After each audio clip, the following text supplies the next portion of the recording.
Mission Walk, India's #1 most advanced rehabilitation and physical therapy center, Manikonda, Alkapur Road. Call 9177 300 194. మా branches Hyderabad, Delhi మరియు పూణేలో కలవు.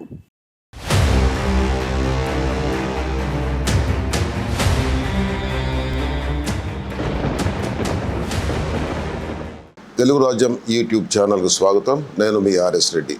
ప్రస్తుతం రాష్ట్రంలో మేనిఫెస్టో యుద్ధం జరుగుతోంది. ఇప్పటికే వైఎస్ఆర్ కాంగ్రెస్ పార్టీ, ఆ పార్టీ అధ్యక్షుడు ముఖ్యమంత్రి వైఎస్ జగన్ నిన్న మేనిఫెస్టో విడుదల చేసిన నేపథ్యంలో మరికొద్ది రోజుల్లో బహుశా రేపే వాళ్ళు విడుదల చేసే అవకాశం బీజేపీ కానీ జనసేన కానీ ఇప్పటికే తెలుగుదేశం పార్టీ సూపర్ 6 పేరిటతో మేనిఫెస్టో విడుదల చేసి ముందు పోతున్న పరిస్థితి. వైఎస్ కాంగ్రెస్ పార్టీ విడుదల చేసిన మేనిఫెస్టో సంబంధించి విమర్శలు వస్తున్న నేపథ్యంలో ఇక్కడ మనతో మాట్లాడడానికి ప్రొద్దుటూరు వైసీపీ అభ్యర్థి రాచమల్లు శివప్రసాద్ రెడ్డి గారు మనతో ఉన్నారు. అన్న చెప్పండి, మేనిఫెస్టో, మీ పార్టీ మేనిఫెస్టోకి సంబంధించి ఏంటి? ఆ మేనిఫెస్టో అందరూ ఊహించిన విధంగా ఉందా, లేకుంటే ఉన్న నవరత్నాలకు సంబంధించి దాని కొనసాగింపు అనుకోవచ్చు? అదండి మేనిఫెస్టో అంటే రెండు అర్థాలు.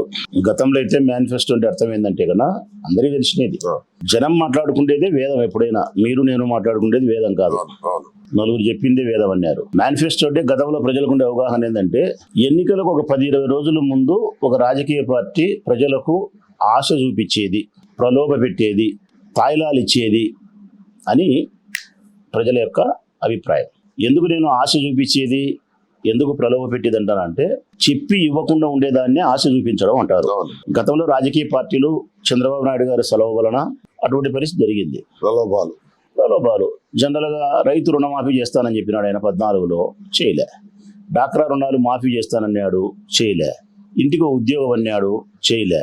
నిరుద్యోగ భృతి 2000 అన్నాడు, చేయలే. చేనేతలకు ఇల్లు కట్టిస్తాను, మగ్గం ముందు పెట్టిస్తాను, కరెంటు ఉచితం ఇస్తాను అన్నాడు, చేయలే.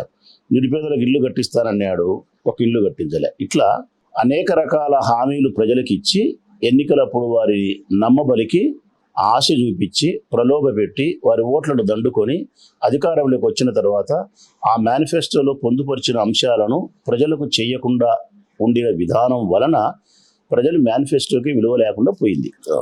రాజకీయ పార్టీల మేనిఫెస్టోకి ప్రజలు విలువ ఇవ్వకుండా వినారు. కానీ జగన్ వచ్చిన తర్వాత ఏం జరిగిందంటే 2019లో ఎన్నికలప్పుడు ఆయన ఏమైతే చెప్పినాడో అమ్మఒడి, రైతు భరోసా కేంద్రాలు, సచివాలయాలు, గ్రామ వాలంటీర్ వ్యవస్థ, ఇట్లా పెన్షన్ పెంచుకుంటూ 3000 వరకు పోతా, ఇట్లా ఏమైతే చెప్పినాడో చెప్పిన ప్రతి హామీని 99% ఒకటి అరా తప్ప అన్నీ చేసినాడు. అన్ని చేసిన తర్వాత ఇప్పుడు ప్రజలకు చంద్రబాబు నాయుడు గారి మేనిఫెస్టో మీద ఒక అభిప్రాయం ఉంది, జగన్మోహన్ రెడ్డి గారి మేనిఫెస్టో మీద ఒక అభిప్రాయం ఉంది. చంద్రబాబు నాయుడు గారి మేనిఫెస్టో కోసం ఎదురు చూసే పరిస్థితి లేదు.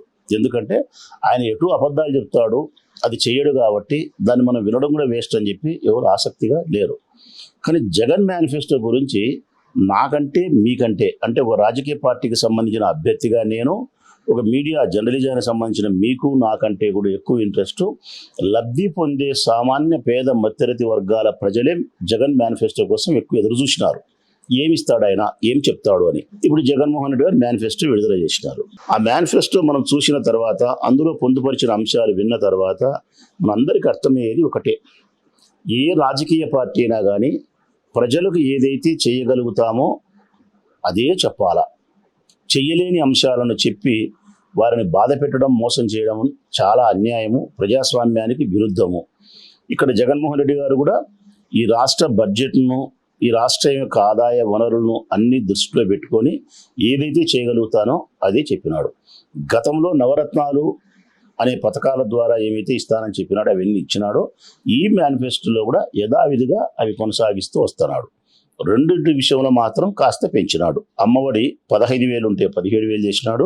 రైతులకు ఇచ్చే పంట సహాయానికి రైతు భరోసా అప్పుడు 13,500 ఉంటే ఇప్పుడు 16,000 చేసినాడు.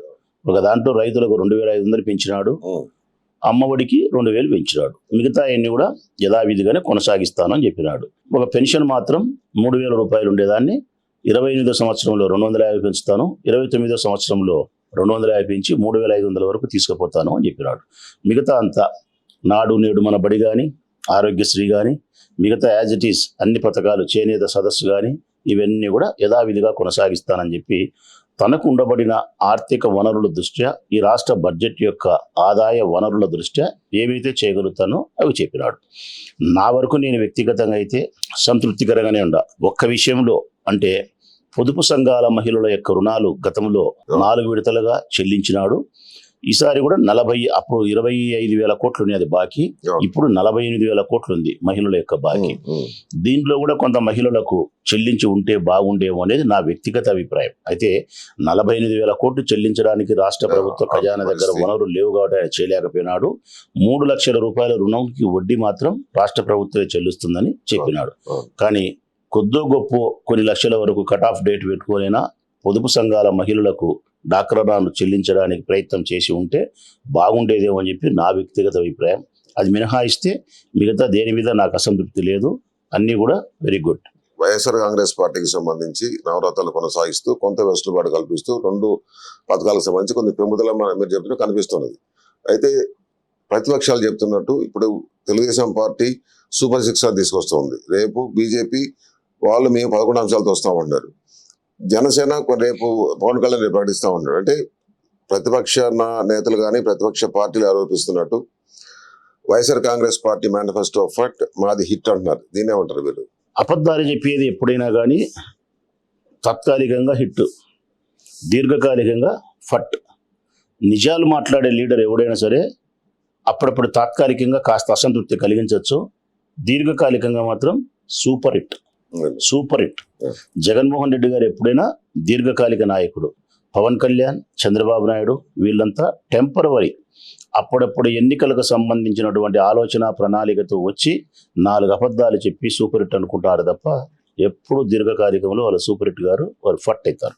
ప్రధానంగా ఒక ప్రధానమైన అంశం ఏంటంటే ఇటీవల కాలంలో ఎలక్షన్ ప్రాసెస్ మొదలైనప్పుడు, లేకుంటే ఈ మధ్య కాలంలో ఒక 10 రోజులుగా మనం చూసుకుంటే కొన్ని మీడియా సంస్థలు జగన్మోహన్ రెడ్డికి సంబంధించి, అంటే జగన్మోహన్ రెడ్డి రాష్ట్రానికి ముఖ్యమంత్రి, ఆయనకు సంబంధించి ఫోటోలు పెడుతూ ఆయన ఫోటో చుట్టూ గంజాయి పెడుతూ ఇలాంటి పబ్లికేషన్ జరుగుతున్నది, ప్రచురణ జరుగుతున్న నేపథ్యంలో అంటే దీనికి సంబంధించి ఏ విధంగా అర్థం చేసుకోవాలి, దీన్ని ఏ విధంగా మీరు ఎదుర్కొనే అవకాశం ఉన్నది? అంటే ఇది ఒక్క సమస్య కాదు, లేదా పొద్దున్న లేచినప్పటి నుంచి పోలవరం సంబంధించి కానీ, లేకుంటే ఇంకోటి కాంచి, లేకుంటే గంజాయి అంటారు, ఈ మధ్య ఆంధ్రప్రదేశ్ అంటారు, లేదంటే డ్రగ్స్ అడ్డా అంటున్నారు. ఏంటి దీన్ని ఏ విధంగా మీరు అర్థం చేసుకోవాలి? అంటే మీడియా సంస్థలు ఏదైనా చేయడం అనేది ఎంతవరకు సమంజసం అనుకుంటున్నారు? మీరు చెప్పిన ప్రశ్నలోనే సమాధానము. తులసి వనములో గంజాయి మొక్క, అత్యంత పవిత్రమైనది తులసి వనం, అందులో గంజాయి మొక్క. అత్యంత ప్రజాస్వామ్యబద్ధమైంది జర్నలిజం. అట్టి జర్నలిజంలో గంజాయి మొక్క లాంటి కరపత్రికలు, గంజాయి మొక్క లాంటి కరపత్రికలు ఏంటి? ఆంధ్రజ్యోతి, ఈనాడు, TV5, ABN ఇవన్నీ కూడా అంతే. విషపత్రికలు, అబద్ధాల పత్రికలు, కరపత్రికలు, ఒక రాజకీయ పార్టీకి కొమ్ము కాసే పత్రికలు. జర్నలిజానికి పూర్తిగా తిలోదకాలు ఇచ్చి ఒకే ఒక సైడ్ మాత్రమే చూస్తూ వారు అనుకునే లక్ష్యాన్ని ఛేదించడానికి ఎంతటి అబద్ధాలైనా చెప్పడానికి, ఎంతటి మోసాలు చేయడానికైనా సరే కంకణం కట్టుకొని, ఇంకా ఒక రకంగా చెప్పాలంటే నేరుగా ఒక రాజకీయ పార్టీతో మరొక రాజకీయ పార్టీ యుద్ధం చేసినట్టు ఈ పత్రికలే మాతో యుద్ధం చేసే పరిస్థితికి వచ్చినాయి. కాబట్టి ఈ రాష్ట్రంలో గంజాయి మరొకటి చంద్రబాబు నాయుడు హయాంలైనా మరొక హయాంలైనా వాళ్ళు చూపించిన స్థాయిలో లేదు. కానీ ఏ చెడ్డ అలవాట్లైనా, ఏ చెడు వ్యసనాలైనా, ఏ రాష్ట్రంలో అయినా, ఏ దేశంలో అయినా కొద్దో గొప్ప అక్కడక్కడ ఉంటాయి. వాటిని అణిచివేస్తూ చట్టం తన పని తను చేసుకుంటూ పోతుంది. దాన్ని రాజకీయ పార్టీలు మా ప్రయోజనం కోసం చంద్రబాబు నాయుడు భూతద్దంలో చూపించడము, చంద్రబాబు నాయుడు ప్రయోజనం కోసం మమ్మల్ని భూతద్దంలో చూపించడం వలన పరస్పరం ఒకరినొకరిని బలహీనపరచుకోవడమే తప్ప, ప్రజలు తప్పుదో పట్టించడమే తప్ప సత్యానికైతే మాత్రం సత్యం కాదు. మరో 13 రోజులు, 14 రోజులు పోలింగ్ పెట్టుకుంటే 14 రోజులు టైం ఉంది అనుకోండి. 14 రోజులకు పోలింగ్ ఎన్నికలకు సమయం మిగిలిన నేపథ్యంలో మీరు సీనియర్ నాయకుడుగా, పార్టీ సీనియర్ నాయకుడుగా రాష్ట్ర వ్యాప్తంగా మీకున్న సమాచారం మేరకు ఎట్లా ఉంటుంది పార్టీ పరిస్థితి? వైఎస్ఆర్ కాంగ్రెస్ పార్టీ పరిస్థితి ఎలా ఉన్నది ఏంటి? 115 నుంచి 120 సీట్లకు ఎటువంటి పరిస్థితుల్లో వైఎస్ఆర్ కాంగ్రెస్ పార్టీ గెలుపొందుతుంది. మళ్ళీ అధికారంలోకి మేము సునాయాసనంగా వస్తామనేది నా అభిప్రాయం. మరొక మిత్రుని అడిగితే లేదన్నా మనం 130-135 సీట్లు వస్తాయని మరొక మిత్రుడు, మరొక ఎమ్మెల్యే సహచరుని అడిగితే లేదన్నా 105 నుంచి 115 లోపల మనం వస్తామని. ఎవరిని అడిగినా కూడా 100 పైన 130 లోపల. మీ ఇష్టం, ఏ ఎమ్మెల్యే ఏ మాజీ మంత్రి, ఏ మా పార్టీ వాళ్ళు, ప్రజలు ఎవరిని అడిగినా కూడా వైఎస్ఆర్ కాంగ్రెస్ పార్టీ అధికారంలోకి రావడం ఖాయం. కాకపోతే 10 సీట్లు ఎక్కువ, 10 సీట్లు తక్కువ. ఎవరి అంచనాల ప్రకారం వారు 105 అంటున్నారు, 110 అంటున్నారు, 115 అంటున్నారు, 120 అంటున్నారు, 125 అంటున్నారు. ఇది మా వ్యక్తిగతమైనటువంటి అభిప్రాయాలు, మా వ్యక్తిగతమైనటువంటి లెక్కలు. ఇక వాస్తవానికి ప్రజల హృదయాలలో ఏ అభిప్రాయం ఉందనేది మీరైనా నేనైనా జూన్ 4వ తారీఖు వరకు ఎదురు చూడాల్సిందే.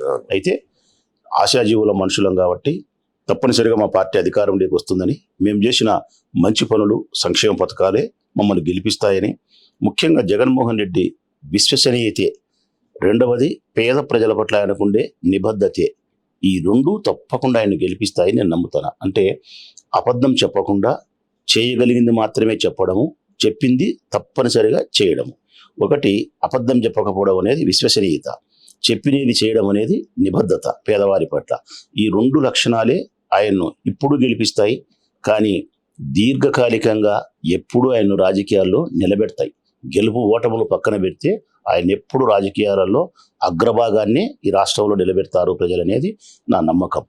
ఆయన నేటి రాజకీయాలకు, భావితరాల పిల్లల రాజకీయ నాయకులకు ఆదర్శవంతమైనటువంటి పాలన, ఆదర్శవంతమైనటువంటి వ్యక్తిత్వాన్ని ప్రదర్శిస్తానని చెప్పి నేను నమ్ముతానన్నా. ఇది పొద్దుటూరు వైకాపా అభ్యర్థి రాచమల్ల శివప్రసాద్ రెడ్డి చెప్తున్నది. మేనిఫెస్టో, ఏ పార్టీ మేనిఫెస్టో అయినా కూడా అది దీర్ఘకాలిక ప్రయోజనాలు ఆశించి ఉండాలి తప్ప తాత్కాలిక ప్రలోభాలకు ఆశించి ఉండకూడదు. అయితే వైకాపా ప్రవేశపెట్టిన మేనిఫెస్టో ఖచ్చితంగా ఇది దీర్ఘకాల రాష్ట్ర ప్రయోజనాలకు సంబంధించి, లేకుంటే దీర్ఘకాల ప్రజల సంక్షేమానికి సంబంధించి ఇది ఉపయోగపడుతుందని చెప్తున్నారు. అలాగే పార్టీ విజయానికి సంబంధించి ఈ రాష్ట్రంలో ఖచ్చితంగా వైఎస్ఆర్ కాంగ్రెస్ పార్టీ విజయం సాధిస్తుందని ఆయన విశ్వాసం వ్యక్తం చేస్తున్నారు. ప్రధానంగా జగన్మోహన్ రెడ్డి విశ్వసనీయత, పేద ప్రజల పట్ల ఆయనకున్న నిబద్ధతే పార్టీ విజయాన్ని చేకూరుస్తున్నాయని చెప్తున్నారు. నమస్తే, నేను మోనిక. తెలుగు రాజ్యం ఇక ఊరూరా రాబోతోంది. దినదిన ప్రవర్ధమానమవుతున్న తెలుగు రాజ్యం ఛానల్కు 2 తెలుగు రాష్ట్రాల్లోని 42 లోక్సభ నియోజకవర్గాల నుంచి న్యూస్ కంట్రిబ్యూటర్స్గా వ్యవహరించడానికి యువతను ఆహ్వానిస్తోంది. జర్నలిజం పట్ల ఆసక్తి, కనీస సామాజిక రాజకీయ పరిజ్ఞానం, స్థానిక పరిస్థితులపై మంచి అవగాహన, స్థానిక పరిచయాలు, గౌరవప్రదమైన జీవనం ఉంటే సరికొత్త సామాజిక విప్లవంలో మీరు కూడా భాగస్వాములు కావచ్చు. మీ అంతరంగాన్ని ఆవిష్కరించవచ్చు. ప్రతి లోక్సభ నియోజకవర్గ పరిధిలో 2కి అవకాశం ఉంటుంది. 30 నుంచి 35 ఏళ్ల మధ్య వయస్కులై జర్నలిజం పట్ల అభిరుచి, ఆసక్తి కలిగిన యువకులు తమ వివరాలు, జీవన విధానం, ఆసక్తి గల ప్రాంతం, పాస్పోర్ట్ ఫోటోతో కలిపి ఈ దిగువన నంబర్కు వాట్సాప్ చేయొచ్చు. నంబర్ 8125150555.